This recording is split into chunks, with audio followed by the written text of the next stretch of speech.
பண்ணுவான், இந்த மக்களை ஆதி குடிகள் இந்த மண்ணின் மக்களுக்கு அவர்களை உழைப்பிலிருந்து அப்படி தூரம் முதல்ல நம்மளை உழைப்பிலிருந்து வெளியேற்றினான், நுட்பமா வெளியேற்றினான். அந்த உழைப்பின் தேவை அப்படி இருந்துச்சு. வட இந்தியனை கொண்டாந்து நிறைச்சான். இந்திய திணிச்சேன்னு எதிர்த்த இந்திக்காரனை திணிக்கிறேன்னு திணிச்சான். இப்ப 1.5 கோடி பேர் இருக்கான். இப்ப 6,50,000 பேருக்கு ஓட்டுரிமைன்னு சொல்றான். அப்ப கிட்டத்தட்ட 2 தொகுதி அவன் கைக்கு போகுது. நல்லா கவனிச்சுக்கணும். கொஞ்சம் கொஞ்சமா இந்த நிலத்தின் அதிகாரத்தையும் அரசியலை அவன் கைப்பற்றுவான்.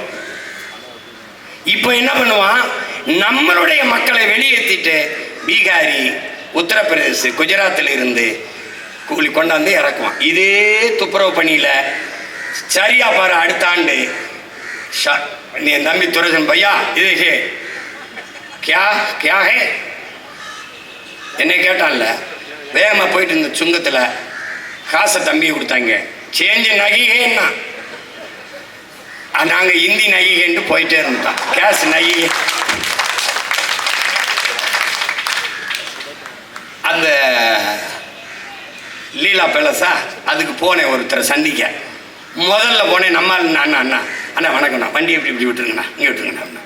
2 மாதம் விட்டு போனேன். காடி கராகேண்ணா. யாரா நீ போன மாதம் நின்று ஆள் எங்கடாண்ணா கேகே அப்படின்னா சரிதான். புரியுதா? இதே நிலை நீ நடக்கும். இப்போ நம்ம வெண்ணிலா பாட்டு போட்டாங்கல்ல, குப்பை எழுறதுன்னு, இந்த பாட்டு கொஞ்சம் 6 மாதம் கழிச்சு ஹிந்தியில் மெகேன்னு பாடும். நீ சிக்கிக்கிட்டு நீ என்ன சொல்றான்னு தெரியாது, எது குப்பையில் கூப்பிட்டானா இல்லை என்னன்னு தெரியாம நீ பாட்டு கிடக்க வேண்டியது. அதனால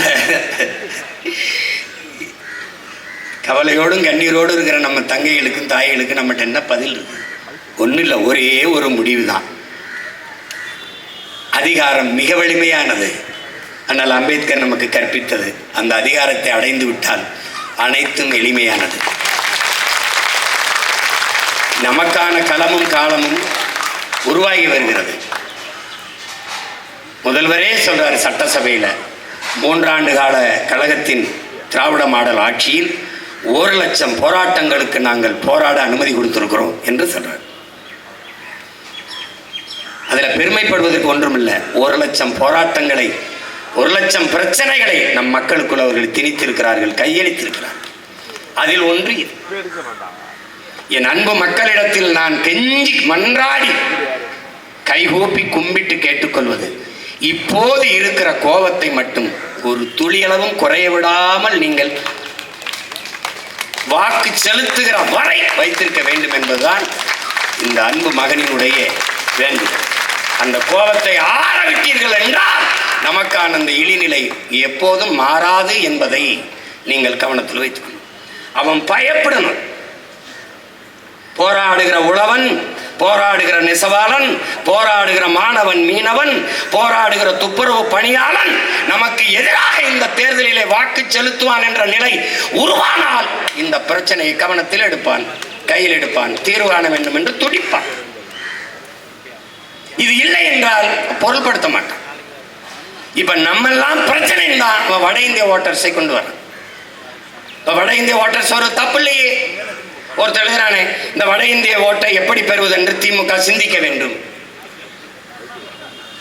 நான் ஈரோடு கிழக்கில் வேலை செஞ்சுக்கிட்டு இருக்கும்போது அங்கே இருக்கிற தொழிற்சாலைகளை வேலை செய்கிற வட இந்தியர்கள் அந்தந்த கட்சி ஒன்றிய செயலாளர், நகர செயலாளர், அந்த மாவட்ட செயலாளர்களை பார்த்து, எங்ககிட்ட ஒரு 500 ஓட்டு இருக்கு, நீங்கள் எவ்வளோ கொடுப்பீங்க, நாங்கள் உங்களுக்கு போடுறோம் என்று அவன் நம்மக்கிட்ட 500 ஓட்டு இருக்கு, எவ்வளோ காசு கொடுக்குறீங்க, உங்களுக்கு போடுறோம்னு வந்து பேரம் பேசுகிறான், என்கிட்டன்னு பேசுகிறாப்புல. யார் பேசுகிறா? இந்த ஆட்சியாளர்கள் கட்சியில் இருக்கிற ஒன்றிய செயலாளர், நகர செயலாளர் என்கிட்ட பேசுகிறான். இப்படி பேசுகிறான்னே அப்படி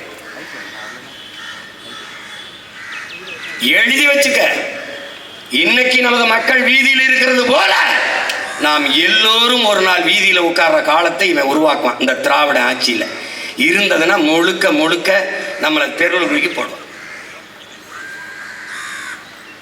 சொந்த நாட்டு குடிகளை கமிஷன் வாங்கிட்டு தெருவுக்கு போட்டான்டா. கமிஷன் ஒரு முதலாளி ராம்கிங்கிற நிறுவனம் யாரு யார் அவர்? சென்னையை தூய்மையா வைத்துக் கொள்ளும்னா எங்கேயும் கோயிலில் நேர்ந்துக்கிட்டானா? நான் உங்கள் மாநிலத்தை உங்கள் நகரத்தை சுத்தம் பண்ணி தரேன்னு சொல்லு.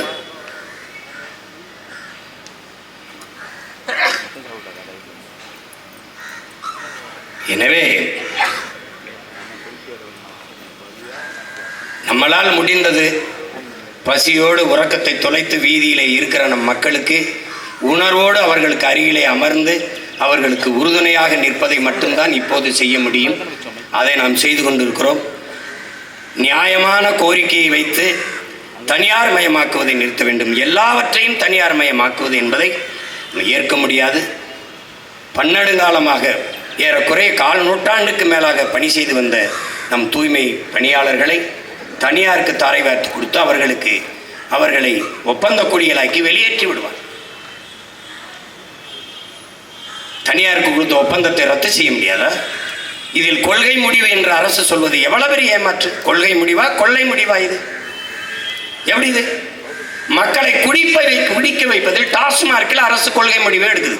கடையும் மூட முடியாது என்று மக்களின் வாழ்க்கையை பறிக்கிற, வாழ்வாதாரத்தை பறிக்கிற, பாதிக்கிற ஒன்றை அரசு கொள்கை முடிவுன்னு சொல்லுது. எப்படி?